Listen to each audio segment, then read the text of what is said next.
हरे कृष्णा। आज हम श्रीमद् भागवतम स्कंद 1 अध्याय 15 इसके 13वें श्लोक से पढ़ना शुरू करेंगे। तत्रेव में विहर्तो भुजन दंड युग्मम गांडीव लक्षण मराती बधाय देवाः से इंद्राश्रिता यद अनुभावितम आजमीड तेन अहम अद्य मुषितः पुरुषेण भूमना। जब मैं स्वर्ग लोक में अतिथि के रूप में कुछ दिन रुका रहा तो इंद्रदेव सहित स्वर्ग के समस्त देवताओं ने निवात कवच नामक असुर को मारने हेतु गांडीव धनुष धारण करने वाली मेरी भुजाओं का आश्रय लिया था। हे अजमीर के वंशज राजा, इस समय मैं पूर्ण पुरुषोत्तम भगवान से विहीन हो गया हूँ, जिनके प्रभाव से मैं इतना शक्तिशाली था।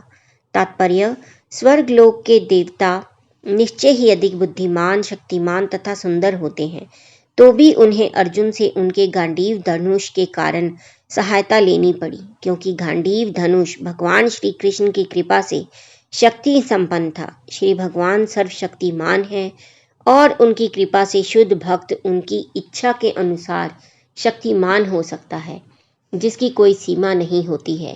किंतु जब श्री भगवान किसी से अपनी शक्ति वापस ले लेते हैं, तब वह श्री भगवान की इच्छा से शक्ति विहीन हो जाता है। श्लोक नंबर 14 है। यद्दान्धवः कुरु बलाद लब्धि मनंत पार मेको रथेन तत्रे अहम मतीर्य सक्त्वम प्रत्याहृतम बहु धनम च मया परेशाम तेजास्पंदम मणिमयम च हृतम शिरोभ्य। कौरवों की सैन्य शक्ति उस समुद्र की तरह थी जिसमें अनेक अजय प्राणी रहते थे। फलतः वह दुर्लंघ्य थी, किंतु उनकी मित्रता के कारण मैं रथ पर आरूढ़ होकर उसे पार कर सका। यह उन्हीं की कृपा थी कि मैं गोमों को वापस ला सका और बलपूर्वक राजाओं के सभी मुकुट एकत्र कर सका, जो समस्त तेज के स्तोत्र रत्नों से जड़ित थे। तात्पर्य: कौरवों के पक्ष में भीष्मदेव, द्रोण, कृप तथा कर्ण जैसे बड़े बड़े सेना नायक थे और उनकी सैन्य शक्ति विशाल समुद्र के समान दुर्लंघ्य थी। फिर भी यह भगवान श्री कृष्ण की ही कृपा थी कि अर्जुन ने अकेले ही रथ पर बैठकर उन सबको एक एक करके सरलता से समाप्त कर दिया। दूसरे पक्ष के सेनापतियों में अनेक परिवर्तन हुए, किंतु पांडवों की ओर से भगवान श्री कृष्ण द्वारा चलित रथ पर आरूढ़ अर्जुन अकेले इस महायुद्ध का भार संभाले रहे। इसी प्रकार जब पांडव विराट के महल में अज्ञातवास कर रहे थे, तब कौरवों ने राजा विराट से झगड़ा मोल लिया और उनकी बड़ी तादाद में गायें हर ली। जब वे गायें ले जा रहे थे, तब अर्जुन ने उनसे अज्ञात वेश में युद्ध किया और गायों के साथ बलपूर्वक लूट गई संपत्ति तथा राजमुकुटों में लगे रत्नों को भी उनसे छीन लिया। अर्जुन स्मरण करने लगे कि यह सब भगवान श्री कृष्ण की ही कृपा से संभव हो सका। श्लोक नंबर 15 है। यह भीष्म कर्ण गुरु शल्य चुमुषु अदब्र राजन्य वर्य रथ मंडल मंडितासु अग्रेचरः मम विभो रथ यूथ पनाम आयु मनांसी च द्वशासह ओज आर्छतः। एकमात्र वे ही थे जिन्होंने सबकी आयु छीन ली थी और जिन्होंने युद्ध भूमि में भीष्मदेव, कर्ण, द्रोण, शल्य इत्यादि कौरवों द्वारा निर्मित सैन्य व्यूह की कल्पना तथा उत्साह को हर लिया था। उन सबकी योजना अत्यंत पटु थी और आवश्यकता से अधिक थी, लेकिन उन्होंने भगवान श्री कृष्ण ने आगे बढ़कर यह सब कर दिखाया। तात्पर्य: भगवान श्री कृष्ण अपने परमात्मा रूपी पूर्ण अंश से सभी के हृदय में विस्तार करते हैं और इस तरह स्मृति, विस्मृति, ज्ञान, बुद्धिहीनता तथा मनोवैज्ञानिक कार्यकलापों में सबका निर्देशन करते हैं। श्रीमद् भगवद गीता 15.15 परमेश्वर होने के नाते वे जीव की आयु को घटा बढ़ा सकते हैं। इस प्रकार श्री भगवान ने अपनी योजना के अनुसार कुरुक्षेत्र युद्ध का संचालन किया। वे इस युद्ध को इसीलिए कराना चाह रहे थे जिससे वे युधिष्ठिर को इस लोक का सम्राट बना सकें।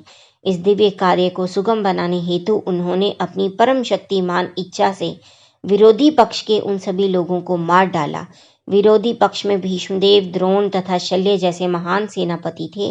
अतएव उस युद्ध में यदि श्री भगवान ने सब प्रकार की युक्तियों से सहायता ना की होती तो अर्जुन का जीतना असंभव था। सामान्यतया ऐसी युक्तियां आधुनिक राजनीति में भी सभी नीतिज्ञों द्वारा अपनाई जाती हैं, लेकिन ये सब भौतिक शक्तिशाली, गुप्तचरी, सैन्य निपुणता तथा राजनयिक दाव पेंच द्वारा संपन्न की जाती है। चूंकि अर्जुन श्री भगवान के प्रिय भक्त थे, अतएव श्री भगवान ने स्वयं यह सब किया। अर्जुन को इसकी चिंता नहीं करनी पड़ी। श्री भगवान की भक्तिमय सेवा की विधि ऐसी होती है। श्लोक नंबर 16। यद्योषु मां प्रणिहितं गुरु भीष्म कर्ण नृपत्री गर्थ शल्यस्येन्द्र बाहिलीकाद्य अस्नान्य मोगमहिमानि निरूपितानि नोपस्पृशिर निर्हरिदास समी वासुराणी। भीष्मदेव, द्रोण, कर्ण, भूरिश्रवा, सुशर्मा, शल्य, जयद्रथ तथा बाहलिक जैसे बड़े बड़े सेनापतियों ने अपने अपने अचूक हथियार मुझ पर चलाए, लेकिन उनकी कृपा से वे सब मेरे बाल भी भांका ना कर पाए। इसी प्रकार भगवान नरसिंह देव के महान भक्त प्रहलाद महाराज असुरों द्वारा प्रयुक्त समस्त शस्त्र अस्त्रों से अप्रभावित रहे।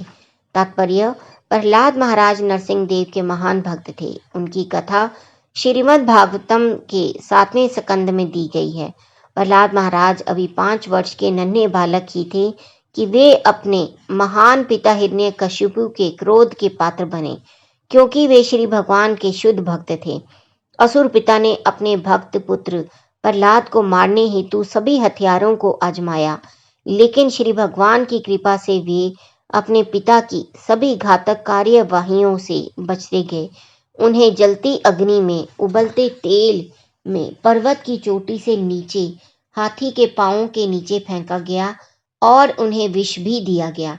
अंत में पिता ने अपने पुत्र को मारने हेतु गंडासा उठाया तो नरसिंह देव प्रकट हुए और उस जघन्य पिता का पुत्र के समक्ष वध कर दिया। इसी प्रकार श्री भगवान के भक्त को कोई नहीं मार सकता। इसी प्रकार अर्जुन को भी श्री भगवान ने बचाया, यद्यपि उन्हें मारने हेतु भीष्मदेव जैसे महान प्रतिद्वंदी द्वारा सभी घातक हथियार छोड़े गए थे। कर्ण ये कुंती के पुत्र थे, जो महाराज पांडु से विवाह होने के पूर्व सूर्य देव से प्राप्त हुए थे। कर्ण का जन्म हाथ के कड़े तथा कान के कुंडल सहित हुआ था, जो दुर्धर्म वीर के असामान्य लक्षण थे। प्रारंभ में उसका नाम वसुसेन था, लेकिन जब वह बड़ा हुआ तो उसने अपने प्राकृतिक कड़े तथा कुंडल इंद्रदेव को भेंट कर दिए और उसके पश्चात वह कर्तन कहलाया। कुमारी कुंती ने जन्म देने के पश्चात उसे गंगा नदी में फेंक दिया था। उसके पश्चात अधिरथ ने उसे उठा लिया और उसने तथा उसकी पत्नी राधा ने उसे अपनी संतान की तरह पाला पोसा। कर्ण अत्यंत दानी था, विशेषतः ब्राह्मणों के प्रति। ब्राह्मणों को दान देते समय वह अपना सर्वस्व देने को प्रस्तुत रहता था। इसी दानी भावना से उसने अपने कड़े तथा कुंडल इंद्रदेव को दे दिए थे, जिससे वे अत्यंत प्रसन्न हुए। उन्होंने बदले में शक्ति नाम का महान अस्त्र प्रदान किया। उसकी द्रोणाचार्य के शिष्य रूप में भर्ती हुई थी और प्रारंभ से ही उसमें तथा अर्जुन में स्पर्धा चलती थी। अर्जुन ने उसकी निरंतर स्पर्धा देखकर ही दुर्योधन ने उसे अपना संगी बना लिया था और क्रमशः उनमें प्रगाढ़ मैत्री हो गई। वह द्रौपदी के स्वयंवर में भी उपस्थित था और जब उस सभा में उसने अपनी प्रतिभा का प्रदर्शन करना चाहा तो द्रौपदी के भाई ने घोषणा की कि कर्ण उस प्रतियोगिता में भाग नहीं ले सकता, क्योंकि वह शूद्र बढ़ई का पुत्र था। यद्यपि उसे उस प्रतियोगिता में भाग लेने नहीं दिया गया, किंतु जब अर्जुन मत्स्य भेद में सफल रहा और द्रौपदी ने अर्जुन को माला पहना दी तो कर्ण तथा हारे हुए राजकुमारों ने द्रौपदी सहित जाते हुए अर्जुन के लिए असामान्य रुकावट खड़ी की। विशेष रूप से कर्ण उनसे बहादुरी से लड़ा, किंतु वे सभी अर्जुन द्वारा परास्त हुए। दुर्योधन कर्ण से अत्यधिक प्रसन्न था, क्योंकि अर्जुन से उसकी निरंतर स्पर्धा चलती रहती थी और जब दुर्योधन राजा बना तो उसने कर्ण को अंग राज्य का राजा बना दिया। द्रौपदी को जीतने का प्रयास असफल होने से कर्ण ने दुर्योधन को सलाह दी कि राजा द्रुपद पर हमला कर दिया जाए, क्योंकि उसे हराकर द्रौपदी तथा अर्जुन दोनों को बंदी बनाया जा सकता था। लेकिन द्रोणाचार्य ने इस षड्यंत्र हेतु उनको फटकारा। फलतः वे इस कार्य से विरत हो गए। कर्ण कई बार हारा था, न केवल अर्जुन से अपितु भीमसेन से भी। वह बंगाल, उड़ीसा तथा मद्रास के सम्मिलित राज्य का राजा था। आगे चलकर उसने महाराज युधिष्ठिर के राजसूय यज्ञ में सक्रिय भाग लिया और जब शकुनी द्वारा सुझाए जाने पर प्रतिद्वंदी बंधुओं में जुआ खेला गया तो कर्ण ने उसमें भाग लिया, और जब द्रौपदी को दांव पर लगाया गया तो वह अत्यंत प्रसन्न हुआ। इससे उसके पुराने वैर का शोधन हुआ। जब द्रौपदी को दांव पर लगाया गया, उसने ही अत्यंत प्रोत्साहित होकर इसकी सूचना दी, और उसने ही पांडवों तथा द्रौपदी को निर्वस्त्र करने हेतु दुशासन को आज्ञा दी। उसने द्रौपदी से दूसरा पति चुनने को कहा, क्योंकि पांडवों के द्वारा हारी जाने से वह कुरुओं की दासी बन चुकी थी। वह पांडवों का स्थायी दुश्मन बना रहा, और जब जब अवसर मिलता रहा वह उन्हें नीचा दिखाने का प्रयास करता रहा। कुरुक्षेत्र के युद्ध में उसने पूर्व में ही परिणाम जान लिया था, और उसने अपना अभिमत व्यक्त किया था कि अर्जुन के सारथी के रूप में भगवान श्री कृष्ण के होने के कारण यह युद्ध अर्जुन द्वारा जीता जाएगा। वह भीष्मदेव का सदैव विरोध करता रहा, और कभी कभी गर्वित होकर कहता कि यदि भीष्मदेव उसकी योजना में दखल ना दें तो वह पांडवों को 5 दिनों में जीत सकता है। लेकिन जब भीष्मदेव की मृत्यु हुई तब वह अत्यंत दुखी हुआ। उसने इंद्र से प्राप्त हुए शक्ति अस्त्र द्वारा घटोत्कच का वध किया। अर्जुन ने उसके पुत्र वृषसेन का वध किया। उसी ने सर्वाधिक पांडव सैनिकों को मारा था। अंत में अर्जुन से उसका घमासान युद्ध हुआ, और वह अकेला ही ऐसा था जिसने युद्ध में अर्जुन के मुकुट को मार गिराया था। लेकिन ऐसा हुआ कि उसके रथ का पहिया युद्ध भूमि के कीचड़ में फंस गया, और जब वह उस पहिए को ठीक करने रथ से नीचे उतरा तब उसके मना करने पर भी अर्जुन ने उसे मार डाला। नप्ता अथवा भूरिश्रवा। भूरिश्रवा कुरुवंशी सोमदत्त का पुत्र था। शल्य उसका भाई था। दोनों भाई तथा पिता द्रौपदी के स्वयंवर में गए थे। इन सबने श्री भगवान के भक्त मित्र होने के कारण अर्जुन की अद्भुत शक्ति की प्रशंसा की थी, और भूरिश्रवा ने महाराज धृतराष्ट्र के पुत्रों को सलाह दी थी कि वे उनसे झगड़ा मोल ना लें अथवा युद्ध ना करें। इन सब ने महाराज युधिष्ठिर के राजसूय यज्ञ में भी भाग लिया। उसके पास एक अक्षौहिणी सेना थी, जिसमें पैदल सिपाही, घुड़सवार, हाथी और रथ शामिल थे, और यह सेना दुर्योधन की ओर से कुरुक्षेत्र के युद्ध में लड़ी थी। भीम उसे यूथपतियों में से एक मानते थे। कुरुक्षेत्र के युद्ध में वह विशेष तौर पर सात्यकी से लड़ा था, और उसने सात्यकी के 10 पुत्रों को मार डाला था। उसके पश्चात अर्जुन ने उसके हाथ काट दिए, तब सात्यकी ने उसे मार डाला। मृत्यु के बाद वह विश्वदेव में समा गया। तिगर्थ अथवा सुशर्मा। यह महाराज वृद्ध क्षेत्र का पुत्र तथा त्रिगर्त देश का राजा था, और वह भी द्रौपदी के स्वयंवर में उपस्थित था। यह दुर्योधन का मित्र था, और उसने दुर्योधन को मत्स्य देश दरभंगा पर आक्रमण करने की सलाह दी थी। विराट नगर में गायों को चुराते समय वह महाराज विराट को बंदी बनाने में सफल हुआ था, लेकिन अंत में भीम ने महाराज विराट को मुक्त करा लिया था। कुरुक्षेत्र के युद्ध में भी वह वीरतापूर्वक लड़ा, किंतु अंत में अर्जुन द्वारा मारा गया। जयद्रथ। यह महाराज वृद्धक्षेत्र का ही एक अन्य पुत्र था। यह सिंधु देश, आधुनिक सिंध जो पाकिस्तान में है, उसका राजा था।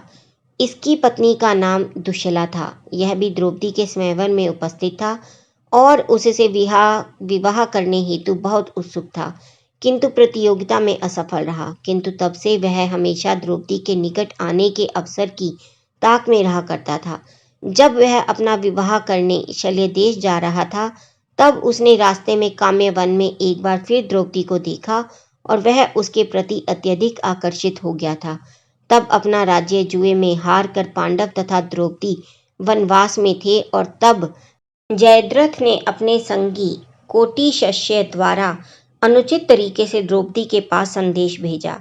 द्रौपदी ने तुरंत ही जयद्रथ के प्रस्ताव को बड़ी बुरी तरह ठुकरा दिया था। किंतु द्रौपदी के सौंदर्य के प्रति वह इतना आकर्षित था कि वह बारंबार प्रयास करता रहा और हर बार द्रौपदी ने उसे ठुकरा दिया। उसने द्रौपदी को जबरन रथ पर बिठाना चाहा, लेकिन द्रौपदी ने उसे ऐसी पटकनी दी कि वह कटे हुए वृक्ष की तरह धराशायी हो गया। लेकिन वह हतोत्साहित नहीं हुआ और द्रौपदी को जबरन रथ पर बिठाने में सफल रहा। धौम्य मुनि ने यह घटना देखी तो उन्होंने जयद्रथ के इस कार्य का तीव्र विरोध किया। उन्होंने रथ का पीछा भी किया और दात्रेयिका के द्वारा इसकी जानकारी महाराज युधिष्ठिर तक पहुंचाई। तब पांडवों ने आक्रमण करके उसके समस्त सैनिकों को मार डाला और अंत में भीमसेन ने जयद्रथ को पकड़कर उसकी जमकर पिटाई की और वह लगभग अधमरा सा हो गया। फिर उसके 5 बाल छोड़कर सिर के समस्त बाल काट लिए गए और समस्त राजाओं के समक्ष लाकर महाराज युधिष्ठिर के दास के रूप में उसका परिचय कराया गया। उसे सभी राजकुमारों के समक्ष अपने आप को महाराज युधिष्ठिर का दास स्वीकार करने हेतु बाध्य किया गया और उसे उसी अवस्था में महाराज युधिष्ठिर के सम्मुख लाया गया। महाराज युधिष्ठिर ने दयालु होकर उसे छोड़ने का आदेश दिया और जब उसने त्रिगर्त राजकुमार को महाराज के अधीन बनाने हेतु आत्मस्वीकृति कर ली तो महारानी द्रौपदी ने भी उसको मुक्त करने की इच्छा व्यक्त कर दी। इस घटना के पश्चात उसे अपना देश जाने दिया गया। इस प्रकार अपमानित होने के बाद वह हिमालय पर्वत पर गंगोत्री चला गया और उसने शिव को प्रसन्न करने हेतु कठोर तपस्या की। उसने 5 पांडवों को कम से कम एक एक करके हराने का वर मांगा। तत्पश्चात जब कुरुक्षेत्र युद्ध प्रारंभ हुआ तो उसने दुर्योधन का पक्ष लिया। पहले दिन उसने महाराज द्रुपद से, फिर विराट से और तब अभिमन्यु से युद्ध किया। जब अभिमन्यु को 7 महान सेनापति घेर कर निर्दयता पूर्वक मार रहे थे तब पांडव उसकी सहायता करने हेतु पहुंचे, किंतु जयद्रथ ने शिव की कृपा से अपनी शक्ति से उन्हें पीछे हटा दिया। इस पर अर्जुन ने उसका वध करने की प्रतिज्ञा की। यह सुनकर जयद्रथ ने युद्ध स्थल छोड़कर भागना चाहा और कौरवों से इसकी अनुमति मांगी, किंतु उसे ऐसा नहीं करने दिया गया। उल्टे उसे अर्जुन से युद्ध करने हेतु विवश किया गया और जब युद्ध चल रहा था तो भगवान श्री कृष्ण ने अर्जुन को स्मरण कराया कि जयद्रथ को शिव का यह वरदान प्राप्त है कि जो भी उसका सिर धरती पर गिराएगा वह तुरंत परलोक को सिधार जाएगा। अतएव उन्होंने अर्जुन को सलाह दी कि वे जयद्रथ के सिर को सीधे उसके पिता की गोद में गिराएं, जो समंत पंचक तीर्थ में तप कर रहा था। अर्जुन ने वास्तव में ऐसा ही किया। जयद्रथ का पिता पुत्र के कटे हुए सिर को अपनी गोद में देखकर अचंभित हो उठा। अतएव उसने तुरंत ही उस सिर को भूमि पर फेंक दिया। उसके पिता का सिर 7 टुकड़ों में फट गया और वह तुरंत परलोक को सिधार गया। श्लोक नंबर 27। सोत्यवृत्तः कुमति नात्मद ईश्वरो में यत्पाद पद्याम भवाय भजन्ति भव्याः माम श्रान्तवः मर्यो रथिनो भूविष्टम न प्राहरन् यद अनुभाव निरस्त चित्ता। यह उन्हीं की कृपा थी कि जब मैं अपने प्यासे घोड़ों के लिए जल लेने रथ से नीचे उतरा था तो मेरे शत्रुओं ने मुझे मारने की कोशिश नहीं की।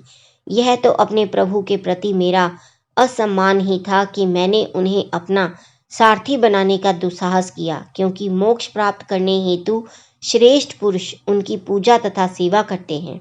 तात्पर्य: भगवान श्री कृष्ण निर्विशेषवादी तथा भगवत भक्त दोनों द्वारा समान रूप से आराध्य हैं। निर्विशेषवादी उनके जाज्वल्यमान तेज की पूजा करते हैं जो सच्चिदानंद स्वरूप दिव्य देह से उद्भासित होता रहता है, और भक्तगण पूर्ण पुरुषोत्तम भगवान के रूप में उनकी पूजा करते हैं।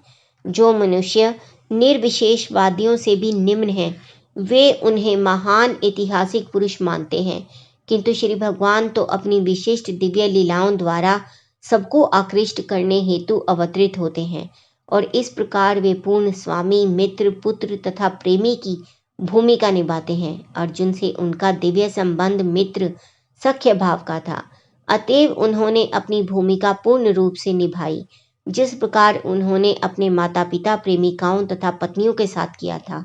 इस प्रकार के पूर्ण दिव्य भाव में भक्त श्री भगवान की अंतरंगी शक्ति के कारण यह भूल जाता है कि उसका मित्र या पुत्र पूर्ण पुरुषोत्तम भगवान है। यद्यपि भक्त भी कभी कभी श्री भगवान के कार्यों से मोहग्रस्त हो जाता है। श्री भगवान के अंतर्धान होने के बाद अर्जुन को अपने परम मित्र का बोध था, लेकिन इस विषय में अर्जुन कोई गलती नहीं कर रहा था और ना ही उसे श्री भगवान के विषय में कोई भ्रांत धारणा थी। बुद्धिमान व्यक्ति अर्जुन जैसे शुद्ध अनन्य भक्तों के प्रति श्री भगवान की दिव्य लीलाओं के द्वारा आकृष्ट होते हैं। युद्ध भूमि में जल का अभाव सर्वविदित तथ्य है। जल वहां दुर्लभ रहता है और पशु तथा मनुष्य दोनों ही युद्ध क्षेत्र में निरंतर परिश्रम करते रहने से प्यासे हो उठते हैं और प्यास बुझाने हेतु जल की आवश्यकता पड़ती है। विशेष रूप से घायल सैनिक तथा सेनापति मृत्यु के समय अत्यधिक प्यासे हो उठते हैं और कभी कभी ऐसा भी होता है कि जल ना मिलने के कारण ही विवश होकर उनकी मृत्यु हो जाती है। लेकिन कुरुक्षेत्र के युद्ध में पानी के अभाव को भूमि का भेदन करके पूरा किया गया। श्री भगवान की कृपा से किसी भी स्थान को भेद करके जल आसानी से प्राप्त किया जा सकता था, यदि वहां भेदन करने की सुविधा हो। आधुनिक प्रणाली भी भूमि के भेदन के सिद्धांत पर कार्य करती है, फिर भी आज के इंजीनियर आवश्यकता पड़ने पर तुरंत खुदाई करने में समर्थ नहीं हो पाते। लेकिन इतिहास से पता चलता है कि पांडवों के काल में अर्जुन जैसे बड़े बड़े सेना नायक घोड़ों तक को तुरंत जल पिला सकते थे। मनुष्यों की तो बात ही क्या, वे तीक्ष्ण बाण से पृथ्वी की कठोर सतह को भेद कर ही नीचे से जल निकाल सकते थे। यह विधि आधुनिक विज्ञानियों को आज भी अज्ञात है। श्लोक नंबर 18 है।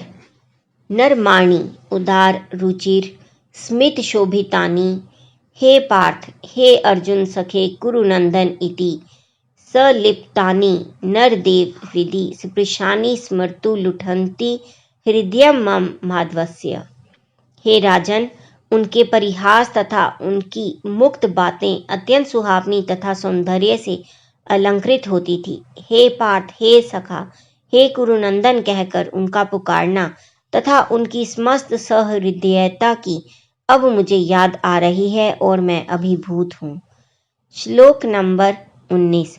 शय्यासनाटन विकथन भोजनादि श्वेक्या द्रुयस्य ऋतवानीति विप्रलब्धः सख्यु सखेव पितृवक्तनयस्य सर्वं सेहे महान महितया कुमतेर्घम में। सामान्यतः हम दोनों साथ साथ रहते और सोते, साथ साथ बैठते और घूमने जाते और बहादुरी के कार्य हेतु आत्म प्रशंसा करते हुए कभी कभी यदि कोई भूल होती तो मैं उन्हें यह कहकर चिढ़ाया करता था, हे मित्र तुम तो बड़े सत्यवादी हो। उस समय भी उनका महत्व घटने पर भी वे परमात्मा होने के कारण मेरी उटपटांग बातों को सह लेते थे और मुझे उसी प्रकार क्षमा कर देते थे जिस प्रकार एक सच्चा मित्र अपने सच्चे मित्र को या पिता अपने पुत्र को क्षमा कर देता है। तात्पर्य, चूंकि भगवान श्री कृष्ण परम पूर्ण है, अतएव शुद्ध भक्तों के साथ उनकी दिव्य लीलाओं में किसी प्रकार की कमी नहीं रहती, चाहे वह मित्र, पुत्र या प्रेमी के रूप में हो। श्री भगवान अपने मित्रों, माता पिता या प्रेमिकाओं की झिड़कियों में बड़े बड़े विद्वानों तथा धर्म विशारदों द्वारा विधि पूर्वक अर्पित की जाने वाली वैदिक ऋचाओं की अपेक्षा भी अधिक आनंद उठाते हैं। श्लोक नंबर 20। सोहम नृपेन्द्र रहितः पुरुषोत्तमेन सख्या प्रियेण सुहृदा हृदयेन शून्यः अध्वन्यु रुक्रम परिग्रह मंग रक्षण गोपेर सभिद्र बलेव विनिर्जितो अस्मि। हे राजन, अब मैं अपने मित्र तथा सर्वाधिक प्रिय शुभचिंतक पूर्ण पुरुषोत्तम भगवान से विलग हो गया हूँ, अतएव मेरा हृदय हर प्रकार से शून्य सा प्रतीत हो रहा है। उनकी अनुपस्थिति में जब मैं भगवान श्री कृष्ण की समस्त पत्नियों की रखवाली कर रहा था, तब अनेक असभ्य दुष्ट ग्वालों ने मुझे हरा दिया। तात्पर्य, इस श्लोक की सबसे महत्वपूर्ण बात यह है कि अर्जुन किस प्रकार ग्वालों की असभ्य टोली द्वारा हरा दिए गए और किस प्रकार इन संसारी ग्वालों ने श्री भगवान की पत्नियों के शरीर का स्पर्श किया होगा, जिनकी रखवाली अर्जुन कर रहे थे। शिला विश्वनाथ चक्रवर्ती ठाकुर ने विष्णु पुराण तथा ब्रह्म पुराण से खोज करके इस विरोधाभास को मान्य ठहराया है। इन पुराणों में कहा गया है कि एक बार स्वर्ग की सुंदरियों ने अपनी सेवा से अष्टावक्र मुनि को प्रसन्न कर लिया तो मुनि ने उन्हें वरदान दिया कि तुम्हें परमेश्वर पति के रूप में प्राप्त होंगे। अष्टावक्र का शरीर 8 स्थानों से टेढ़ा था, अतः वे एक विशेष प्रकार से झुककर टेढ़ा चलते थे। फलतः देवताओं की पुत्रियां उनकी चाल देखकर अपनी हंसी रोक न पाई, तो मुनि ने क्रुद्ध होकर उन्हें शाप दिया, यदि उन्हें पति रूप में श्री भगवान प्राप्त हो भी जाएं, तो भी उनका अपहरण दुष्टों के द्वारा होगा। आगे चलकर उन कन्याओं ने स्तुतियों द्वारा मुनि को फिर से प्रसन्न किया, तो मुनि ने फिर वरदान दिया कि अपहरण होने पर भी उन्हें अपने अपने पति वापस मिल जाएंगे। अतः मुनि के वचनों को सत्य बनाने हेतु स्वयं श्री भगवान ने अपनी पत्नियों का अपहरण अर्जुन की सुरक्षा में रहते हुए भी कर लिया, अन्यथा उन दुष्टों के स्पर्श करते ही सारी की सारी पत्नियां अदृश्य हो गई होती। इसके साथ ही जिन गोपियों ने भगवान श्री कृष्ण की पत्नियां बनने हेतु प्रार्थना की थी, वे भी अपनी अपनी इच्छा पूरी होने पर अपने अपने स्थानों पर लौट आईं। अपने प्रस्थान के पश्चात भगवान श्री कृष्ण चाहते थे कि उनके सभी पार्षद भगवत धाम वापस आ जाएं, और वे सभी विभिन्न अवस्थाओं में वापस बुला लिए गए। श्लोक नंबर 21। तद्वे धनुस्त ईश्वः स रथो हयास्ते सोहम रथि निरुपतयो यत आनमन्ति सर्वं क्षणेन तद्भूत सदी शरक्तिम भस्म अनहुतम कुहकराद्व मिवोप्त मुष्याम। मेरे पास वही गांडीव धनुष है, वही तीर हैं, उन्हीं घोड़ों के द्वारा खींचा जाने वाला वही रथ है, और इन्हें इस्तेमाल करने वाला मैं वही अर्जुन हूँ, जिसके सामने सभी राजा सिर झुकाया करते थे। किंतु भगवान श्री कृष्ण की अनुपस्थिति में वे सब एक ही क्षण में शून्य हो गए हैं। यह वैसा ही है जैसा राख में घी की आहुति डालना, मायावी छड़ी से धन एकत्र करना या बंजर भूमि में बीज बोना। तात्पर्य, जैसा कि हम कई बार कह चुके हैं कि किसी को उधार ली गई पगड़ी पर गर्व नहीं करना चाहिए। सारी शक्तियां तथा बल परम स्तोत्र भगवान श्री कृष्ण से प्राप्त होते हैं। वे सब तब तक कार्यशील रहते हैं जब तक श्री भगवान की इच्छा रहती है। उनके न चाहने पर वे सब निष्क्रिय हो जाते हैं। जिस प्रकार संपूर्ण विद्युत शक्ति बिजली घर से प्राप्त होती है, और ज्यों ही बिजली घर विद्युत ऊर्जा देना बंद कर देता है, समस्त बल्ब बेकार हो जाते हैं। ऐसी शक्तियाँ श्री भगवान की इच्छा से क्षण भर में उत्पन्न की जा सकती हैं या वापस ली जा सकती हैं। श्री भगवान के आशीष के बिना आधुनिक सभ्यता मात्र बच्चों का खेल है। जब तक माता पिता संतान को खेलने देते हैं, तब तक सब कुछ ठीक ठाक रहता है, लेकिन जो ही माता पिता अपनी अनुमति वापस ले लेते हैं, बालक को खेलना बंद करना पड़ता है। मानवीय सभ्यता तथा इसके समस्त कार्यकलापों को श्री भगवान के परम आशीष का अनुगमन करना चाहिए। इस आशीष के बिना मानवीय सभ्यता की संपूर्ण प्रगति किसी शव को सजाने जैसी ही है। यहाँ पर कहा गया है कि मृत सभ्यता तथा उसके कार्यकलाप राख में घी डालने के तुल्य, मायावी छड़ी से धन जुटाने के तुल्य या बंजर भूमि में बीज बोने के तुल्य है। श्लोक नंबर 22। राजन स्त्व यानु पृष्ठानां सुहृदां न सुहृतपुरे विप्र शाप विमूढ़ानां निघ्नतां मुष्टिभिर्मिथः वारुणी मदिरां पीत्वा मदोन्मथित चेतसां अजानतामि वान्योन्यं चतु पंचावशेषिता। श्लोक नंबर 23। हे राजन, चूंकि आपने द्वारका नगरी के हमारे मित्रों तथा संबंधियों के विषय में पूछा है, अतएव मैं आपको सूचित कर रहा हूँ कि वे सब ब्राह्मणों द्वारा शापित होकर सड़े हुए चावलों से बनी शराब पीकर उन्मत्त हो उठे और एक दूसरे को न पहचानने के कारण लाठियां लेकर परस्पर लड़ने लगे। अब केवल 4-5 को छोड़कर शेष सभी की मृत्यु हो चुकी है। हरे कृष्णा। आज का पठन हम यहीं समाप्त करेंगे और कल हम 24वें श्लोक से पढ़ना शुरू करेंगे। तब तक आप जपते रहिए हरे कृष्णा कृष्णा कृष्णा हरे हरे, हरे राम राम राम हरे हरे। हरि बोल।